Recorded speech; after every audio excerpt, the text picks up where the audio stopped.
on Wall Street, it's always like, yeah, I got a guy. It's like a Jersey thing too. I got a guy.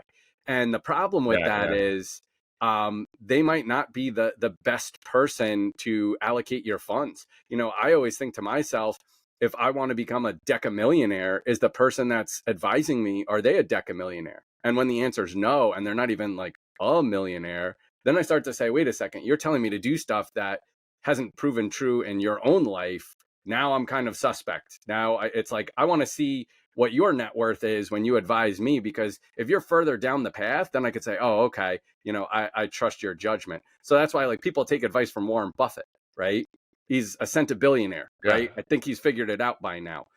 But the average, Joe and Jane that's on the internet, it's kind of scary that people are listening to these folks. But the scary part is these like masters of the financial universe are very clueless when it comes to personal finance. Scary. Well, they can be, right? At some point they can be, but to your point, it's funny. My life kind of changed when I had, I started buying companies. I started doing this stuff. Yep. And I thought I really just at the end of the year know what is coming in and what's going out. And I look at my tax return. I look at the P&Ls from the different companies. And so what I decided is I hired one person to just do a personal P&L every month.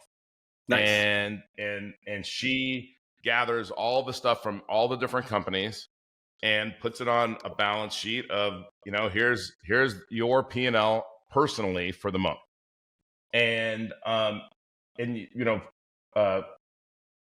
thankfully I'm in a position where it always looks good. It's just a matter of how good it looks. Yeah. And I never ever spend anywhere near as much as that comes in.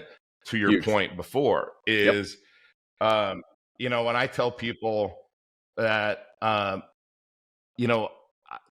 don't really focus on money anymore because my lifestyle is not that fancy, right? I mean, I have a nice country club. I drive the car I want. I live in a house that I want.